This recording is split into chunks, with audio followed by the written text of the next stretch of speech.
Le choix Cet de épisode Rohanna, débute avec épisode Kios qui 56. déclare à Cet Gabriel dans épisode un est ton riche en grave et sans rebondissements détour et qu'il en lui émotions sera fortes. impossible de Les prouver son personnages sont innocence, confrontés à des situations surtout face à difficiles toutes et les doivent preuves prendre des accablantes décisions qui ont été importantes. réunies contre lui. Les moments clés incluent la Gabriel, filature de Camacho, d'un ton la calme mais confrontation ferme, entre Rogelio lui et répond Camilla, que le corps la de discussion Francisco entre a été Carlos et délibérément Enriqueta sur le planté procès chez de lui dans le Gabriel, but et évident la de le révélation faire de accuser. Felipe sur sa Il relation ajoute avec que Carlos. malgré tout, On il voit devrait également les avoir droit à personnages une évoluer dans libération leurs sous relations caution et leurs afin de pouvoir motivations. défendre sa Par cause et exemple, prouver qu'il est Jenny et victime d'un Salvador complot. partagent un moment Mais tendre, Quiros, tandis que Rogelio devient de implacable, plus en plus violent donne et alors la menaçant parole envers à Camilla. Salvador. Les Ce enjeux sont dernier, élevés, notamment visiblement pour affecté Gabriel, par la qui risque de situation, passer des années en répond à prison pour un Gabriel crime que qu'il les n'a pas chances commis. pour lui de Les bénéficier d'une personnages doivent libération naviguer dans un provisoire monde sont très complexe de minces. mensonges, de Il trahison et de justifie cela par le manipulation. fait que Nous Gabriel vous a laissons tenté de suivre s'enfuir, l'épisode par vous-même, ce qui a question de été vous laisser vous interprété faire comme un votre aveu propre de opinion. culpabilité ou au minimum une volonté d'échapper à la justice. Constatant que la discussion ne peut aller plus loin, Kios souhaite une bonne nuit à Gabriel puis quitte la cellule d'un pas lent et lourd. À l'extérieur, Claudio discute avec Carlos, Enriqueta et David. Il leur confie que d'après les éléments dont il dispose, il sera très difficile d'obtenir la libération provisoire de Gabriel. Inquiet, Carlos demande alors si Castillo, leur allié, peut intervenir d'une manière ou d'une autre. Claudio répond que malheureusement Castillo n'a pas vraiment de pouvoir d'action dans ce cas. Tout ce qu'il peut faire, c'est veiller sur Gabriel et s'assurer qu'il soit traité avec dignité pendant sa détention. Pendant ce temps, à la maison, Johanna est profondément attristée par la situation. Elle se sent impuissante face à l'injustice dont Gabriel est victime. Son oncle Felipe tente de la réconforter en la prenant dans ses bras. Johanna, la voix brisée par l'émotion, lui confie que le procureur est un complice de Rogelio, l'ennemi juré de Gabriel. Felipe, surpris par cette révélation, reste figé quelques instants puis demande à sa nièce de se calmer, surtout pour le bien de son bébé à naître. Johanna hoche la tête et assure qu'elle le sait bien. Elle ajoute, en larmes, qu'elle a promis à Gabriel de prendre soin de leur enfant, quoi qu'il arrive. Dans le salon, Josefina s'adresse à Jenny avec curiosité. Elle lui demande comment elle et Salvador ont retrouvé Johanna. Jenny répond avec un sourire gêné qu'ils ont d'abord dû passer une nuit dans un hôtel. Cela étonne beaucoup Josefina qui arque les sourcils. Jenny précise alors, un peu embarrassée, qu'ils avaient des lits séparés et qu'un rideau les séparait. Pour détourner l'attention, elle prend un magazine sur la table et se met à le feuilleter rapidement. Au poste de police, Kios prend Salvador à part et lui demande désormais de lui laisser toute la gestion de l'affaire. Il veut qu'elle suive une procédure rigoureuse, sans interférence personnelle. Salvador encaisse, même s'il semble inquiet de lâcher prise totalement. Pendant ce temps, Paola visionne chez elle les vidéos de l'arrestation de Gabriel avec un regard de haine. Elle déclare froidement qu'elle fera tout pour s'assurer que Gabriel n'ait jamais la chance de devenir père. De son côté, Salvador remercie Pacheco pour son implication dans l'enquête. Pacheco lui demande alors s'il pense que le procureur est réellement complice dans toute cette machination. Salvador, prudent, répond qu'il ne dispose d'aucune preuve pour l'instant mais qu'il est convaincu que quelque chose cloche. Chez Johanna, Daniela vient rendre visite à son amie. Johanna est ravie de la voir et lui saute dans les bras avec tendresse. Daniela lui exprime combien elle s'est inquiétée pour elle. Johanna lui raconte les merveilleux moments qu'elle a partagés avec Gabriel avant que tout ne bascule. Mais très vite, l'émotion prend le dessus et elle devient triste. Elle évoque l'arrestation brutale de Gabriel et Daniela lui prend les mains, lui promettant que son innocence finira par être prouvée. Johanna remarque ensuite que Daniela a changé de style et lui dit avec un sourire sincère qu'elle adore ce nouveau look.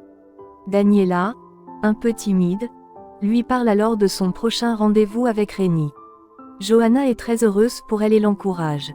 Le lendemain matin, au poste de police, Pacheco rend visite à Gabriel dans sa cellule.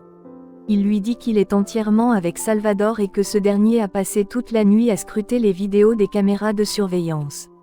Il lui explique où se trouvent les caméras et lui recommande de rester dans un endroit spécifique de la cellule pour être bien visible en cas de besoin. Il lui demande ensuite s'il souhaite manger quelque chose, mais Gabriel refuse poliment. Pendant ce temps, Salvador rend visite à Jenny chez elle. Elle lui ouvre la porte et le serre immédiatement dans ses bras. Josefina, qui passe par là, les surprend main dans la main. Elle remercie Salvador pour toute l'aide qu'il a apportée. Salvador répond que Jenny l'a elle aussi beaucoup soutenu dans cette affaire. Puis il s'en va accompagné de Jenny.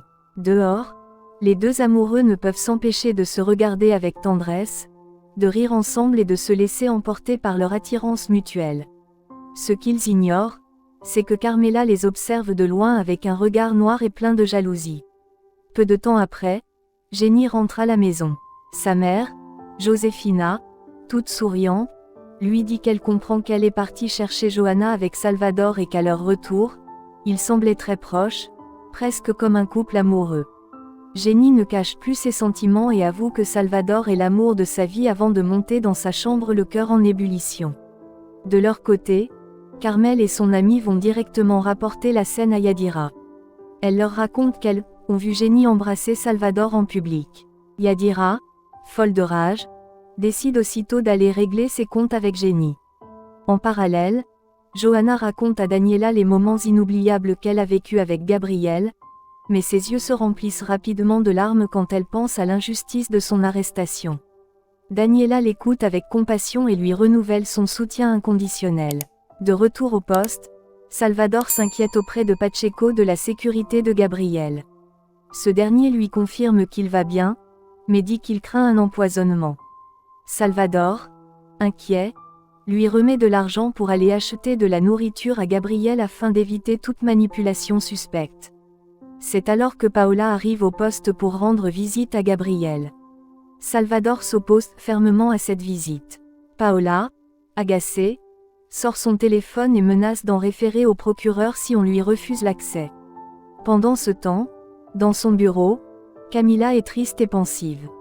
Manuel vient la voir et lui demande si elle a pu rencontrer son père. Camila lui répond que oui, mais que Rogelio ne l'a pas reconnu ni soutenu. Elle ajoute qu'elle restera dépendante de lui toute sa vie si Gabriel ne la protège pas. Au marché, Raymond retrouve Memo pour parler de la soirée qu'il a passée avec Josefina.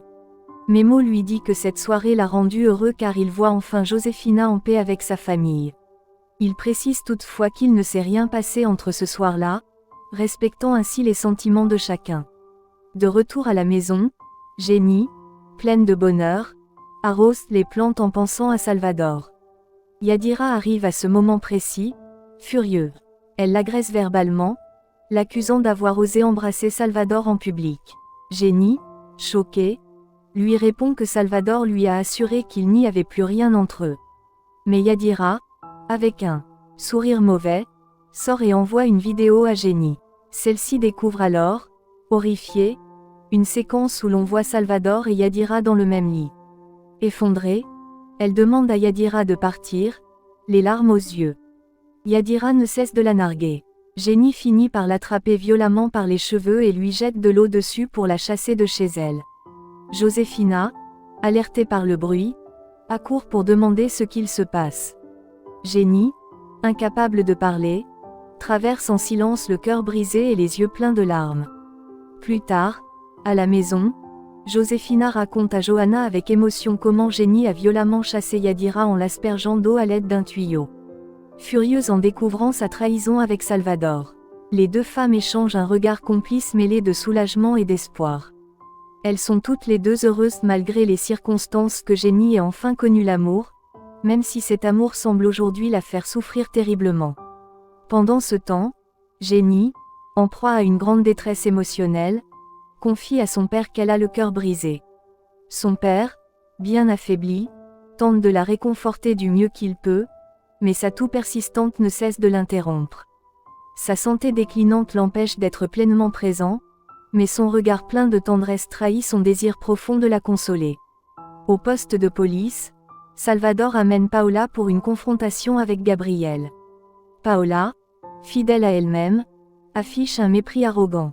Gabriel lui lance au visage qu'elle est un monstre.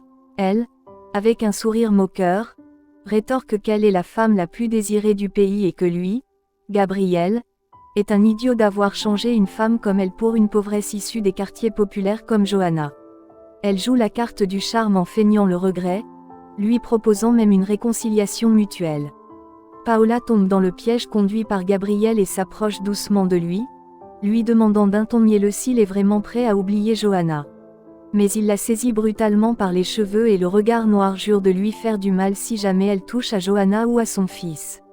Prise de panique, Paola appelle à l'aide. Gabrielle reprend calmement sa place et affirme que Paola n'est qu'une folle souffrant d'hallucinations, laissant les policiers perplexes face à la scène.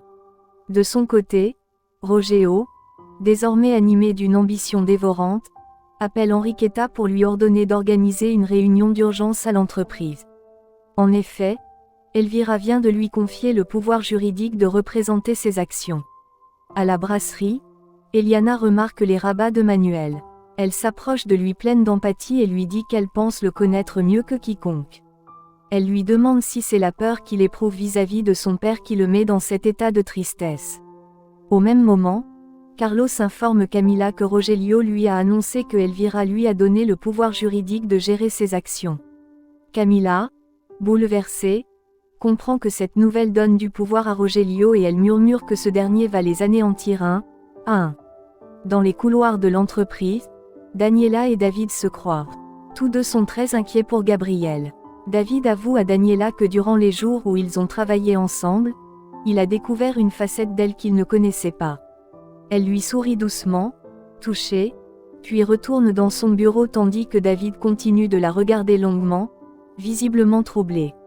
Au poste de police, Salvador exhorte Gabrielle à garder son calme durant les différents interrogatoires à venir. Il le supplie de ne pas se laisser emporter quelle que soit la provocation car la situation est critique. Chez Josefina, l'atmosphère est pesante. Elle prépare une boisson apaisante pour Raymond qui se montre très inquiet pour Jenny. Josefina tente de le rassurer mais finit par admettre que c'est à cause de Salvador si leur fille est dans cet état déplorable. Pendant ce temps, Jenny se rend chez Salvador en larmes. La douleur et la colère se lisent sur son visage. Elle l'affronte, le regard chargé de reproches et lui demande pourquoi il s'est moqué d'elle, pourquoi il a manipulé et utilisé de la sorte. Salvador décontenancé, essaie de la calmer et lui demande ce qu'elle a vu. Elle lui montre alors la vidéo que Yadira lui a envoyée. Salvador tente de se justifier. Selon lui, cet épisode avec Yadira remonte à une période où il n'était pas encore en couple avec Jenny. Mais cette dernière ne veut rien entendre. Elle lui reproche de lui avoir menti en affirmant qu'il l'aimait depuis le premier jour. Salvador, visiblement désespéré, affirme qu'elle ne prêtait pas attention à lui à l'époque. Jenny lui lance alors qu'il a utilisé Yadira, tout comme il l'a utilisée elle comme une simple marionnette. Il affirme que cette nuit-là, après avoir vu Jenny embrasser son patron, il s'était senti trahi et blessé. Jenny lui dit qu'elle aurait tort que ce n'était pas elle qui avait embrassé son patron et dans un élan de colère, elle lui interdit de s'approcher d'elle à l'avenir avant de tourner les talons, le laissant dévasté. Salvador, accablé, reste planté là, nerveux, vidé de toute force. Pacheco, voyant son collègue dans cet état, vient lui demander ce qui ne va pas. À la brasserie, Rogelio arrive tout sourire accompagné de sa fille Paola et de leur avocate. Il entre dans la salle de réunion avec les autres actionnaires. Prenant la parole avec assurance, il déclare que maintenant que Gabrielle est en prison, il faut désigner un nouveau président pour assurer la continuité de l'entreprise. D'un geste autoritaire, il met Camila hors de la salle, prétextant qu'elle n'a jamais rien apporté d'utile à la brasserie. Il précise également qu'il est désormais le représentant légal des actions de Francisco, ce qui lui donne un pouvoir considérable. Paola, complice, affiche un sourire de satisfaction. Inès et Daniela, restées à l'extérieur, s'interrogent avec inquiétude sur ce qui se trame à l'intérieur. Pendant ce temps, au poste de police, Gabrielle fait face à l'interrogatoire du procureur Kios en présence de son avocat. Kios lui rappelle froidement les charges qui pèsent contre lui. Gabrielle clame son innocence, mais le procureur insiste, lançant de nouvelles questions. Gabrielle commence à perdre son sang-froid, mais son avocat l'invite au calme. La situation dégénère lorsque Kios fait une remarque particulièrement blessante, insinuant que le bébé à naître de Gabrielle subira toute la honte d'avoir un père comme lui. Hors de lui, Gabrielle se lève brusquement et attrape Kios par le col de sa veste, le regard chargé de rage. De retour à la brasserie, Rogelio prend la parole avec assurance, affirmant qu'il est désormais le plus grand actionnaire après Gabrielle. Il se présente alors officiellement à la présidence de la brasserie. Carlos lui rappelle que cette présidence n'est qu'intérimaire, mais Paola, bien décidée à soutenir son père, appuie sa candidature. 2 autres actionnaires fidèles à Rogelio votent également en sa faveur. Carlos, Enriqueta et David, impuissants, commencent à ressentir un profond malaise. L'avenir de la brasserie semble désormais entre les mains d'un homme aux intentions plus que douteuses. Très chers téléspectateurs, maintenant que vous avez suivi cet épisode riche en émotions et en rebondissements, maintenant que nous sommes arrivés à la fin de cet épisode, je soumets ces quelques questions à votre appréciation. Qu'est-ce que vous pensez des motivations de Rogelio? Comment les personnages de Jenny et Salvador évoluent-ils dans cet épisode? Qu'est-ce que vous pensez de la façon dont Gabriel est traité par la justice? Comment les relations entre les personnages vont-elles évoluer dans les prochains épisodes? Qu'est-ce que vous pensez de la manière dont les scénaristes utilisent les moments de tendresse et d'amour pour contraster avec les événements dramatiques? Laissez-nous votre avis dans les commentaires de cette vidéo. Merci de nous avoir suivis. À bientôt.